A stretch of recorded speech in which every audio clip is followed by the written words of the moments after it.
ಜೈ ಶ್ರೀ ಗುರುದೇವ್. ಪರಮಪೂಜ್ಯರನ್ನು ಹಾಗೂ ಪೂಜ್ಯರನ್ನು ಮನದಲ್ಲೇ ಸ್ಮರಿಸುತ್ತಾ ನನ್ನ ಈ 2 ವರ್ಷದ ಜರ್ನಿ ಹೇಗಿತ್ತು ಈ ಕಾಲೇಜಲ್ಲಿ ಅನ್ನೋದನ್ನು ನಾನು ಈಗ ನಿಮ್ಮ ಜೊತೆ ಶೇರ್ ಮಾಡ್ತಾ ಹೋಗ್ತೀನಿ. ಫಸ್ಟು ನಾನು ಈ ಕಾಲೇಜಿಗೆ ಜಾಯ್ನ್ ಆದಾಗ ಫಸ್ಟ್ ಇಯರಲ್ಲಿ ಈ ಸೈಕಲ್ ಎಕ್ಸಾಮ್ ಅನ್ನೋ ಒಂದು ಕಾನ್ಸೆಪ್ಟ್ ಬಗ್ಗೆನೇ ನನಗೆ ಗೊತ್ತಿರಲಿಲ್ಲ. ಅಪ್ ಟು 10th ನಾವು FA1 FA2 ಅಂತ ಮಂತ್ಲಿ ಎಕ್ಸಾಮ್ಸ್ಗಳನ್ನೆಲ್ಲ ಬರ್ಕೊಂಡು ಪ್ರಿಪೇರ್ ಆಗಿರ್ತೀವಿ. ಆ ಮೈಂಡ್ ಸೆಟ್ಟಲ್ಲೇ ಬೆಳೆದಿರ್ತೀವಿ. ಕಾಲೇಜ್ ಲೆವೆಲ್ಗೂ ಹೈಸ್ಕೂಲ್ ಲೆವೆಲ್ಗೂ ತುಂಬ ಡಿಫ್ರೆನ್ಸ್ ಇರುತ್ತೆ. ಇಲ್ಲಿ ಬಂದ ತಕ್ಷಣ ನಮಗೆ ಎಕ್ಸಾಮ್ಸ್ ಬಗ್ಗೆ ಹೇಳೋದಾದರೆ ಸೈಕಲ್ ಎಕ್ಸಾಮ್ಸ್ ಅಂತ ಕಂಡಕ್ಟ್ ಮಾಡೋದಕ್ಕೆ ಸ್ಟಾರ್ಟ್ ಮಾಡಿದ್ರು. ವೀಕ್ಲಿ 1 ಎಕ್ಸಾಮ್ ಇರ್ತಿತ್ತು. ನಮ್ಮದು ಸೈನ್ಸ್ ಸ್ಟ್ರೀಮ್ ಆಗಿರೋದ್ರಿಂದ PCMB ಕನ್ನಡ ಇಂಗ್ಲೀಷ್ ಪ್ರತಿ ವಾರಕ್ಕೆ ಒಂದೊಂದು ಎಕ್ಸಾಮ್ ಥರ ಮಂಡೇ ಕಂಡಕ್ಟ್ ಮಾಡ್ತಾ ಬಂದರು. By the end of the month ಒಂದು ಕಂಪ್ಲೀಟ್ ಸೈಕಲ್ ಕಂಪ್ಲೀಟ್ ಆಗುತ್ತೆ. ಆವಾಗ ನಮಗೆ ರ್ಯಾಂಕ್ ಲಿಸ್ಟ್ ಅಂತ ಅನೌನ್ಸ್ ಮಾಡ್ತಾರೆ. ನಮ್ಮ ಮಾರ್ಕ್ಸ್ಗಳನ್ನ ಎಲ್ಲದನ್ನು ಲೆಕ್ಚರ್ಸ್ ಹೇಳ್ತಾರೆ.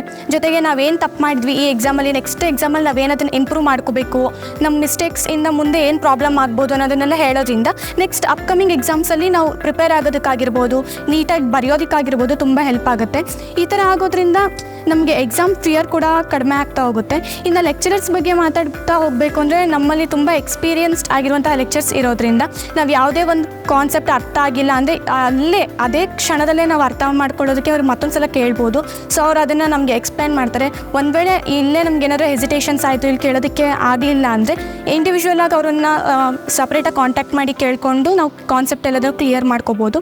ನೆಕ್ಸ್ಟ್ ಪ್ರಿಪ್ರೇಟರಿ ಎಕ್ಸಾಮ್ಸ್ ಬಗ್ಗೆ ಮಾತಾಡ್ತಾ ಹೋಗೋದಾದರೆ ನಮ್ಮ ಕಾಲೇಜಲ್ಲಿ ತುಂಬ ಪ್ರಿಪ್ರೇಟರಿ ಎಕ್ಸಾಮ್ಸ್ನ ಕಂಡಕ್ಟ್ ಮಾಡ್ತಾರೆ.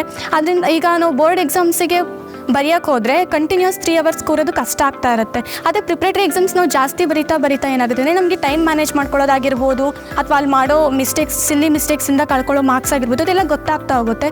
ಸೊ ನಾವು ಇಲ್ಲೇ ನಮ್ಮ ಮಿಸ್ಟೇಕ್ಸ್ ಏನೇ ಇದ್ರೂ ಅದನ್ನು ಕರೆಕ್ಟ್ ಮಾಡ್ಕೊಳ್ತಾ ಹೋಗ್ಬೋದು. ನೆಕ್ಸ್ಟ್ ಕಾಂಪಿಟೇಟಿವ್ ಎಕ್ಸಾಮ್ಸ್ ಕೋಚಿಂಗ್ ಆಗಿರ್ಬೋದು, ಬೋರ್ಡ್ ಎಕ್ಸಾಮ್ ಕೋಚಿಂಗ್ ಆಗಿರ್ಬೋದು, ಎರಡು ಡಿಫ್ರೆಂಟ್ ಆಗಿರುತ್ತೆ. ಏಕೆಂದರೆ ಈಗ ನಾವು ಕಾಂಪಿಟೇಟಿವ್ ಎಕ್ಸಾಮ್ ಕ್ರ್ಯಾಕ್ ಮಾಡಬೇಕು ಅಂದರೆ ಬೋರ್ಡ್ ಎಕ್ಸಾಮಿಗೆ ಹೇಗೆ ಪ್ರಿಪೇರ್ ಆಗಿರ್ತೀವೋ ಆ ಥರ ಪ್ರಿಪೇರ್ ಆಗೋದ್ರೆ ಅದನ್ನು ಕ್ರ್ಯಾಕ್ ಮಾಡೋದಕ್ಕೆ ಕಷ್ಟ ಆಗುತ್ತೆ. So board exam coaching, competitive exam coaching ಎರಡು ಸೈಮಲ್ಟೇನಿಯಸ್ ಆಗಿ ಡಿಫ್ರೆಂಟ್ ಆಗಿರೋದ್ರಿಂದ ನಮಗೆ ಎರಡು ಕೂಡ ನೀಟಾಗಿ ಅರ್ಥ ಆಗ್ತಾ ಹೋಗುತ್ತೆ. Morning to up to 4 o'clock ನಮಗೆ ಈಗ ರೆಗ್ಯುಲರ್ ಕ್ಲಾಸಸ್ ನಡೆಯುತ್ತೆ. After 4 up to 6 or 7 extend ಆದರೂ ಆಗಬಹುದು. ಏಕೆಂದರೆ ನಮ್ಮ ಎಜುಕೇಷನ್ ತುಂಬ ಇಂಪಾರ್ಟೆಂಟ್ ಆಗಿರೋದ್ರಿಂದ ಕಾಂಪಿಟೇಟಿವ್ ಎಕ್ಸಾಮ್ಸಿಗೆ ತುಂಬ ಟೈಮ್ ಕೊಡಬೇಕಾಗತ್ತೆ. ಆ ಟೈಮ್ನ ಲಾಸ್ಟಿಗೆ ಕೊಡ್ತಾ ಹೋಗೋದ್ರಿಂದ ನಮ್ಗೆ ಇನ್ನೂ ಹೆಲ್ಪ್ ಆಗ್ತಾ ಹೋಗುತ್ತೆ.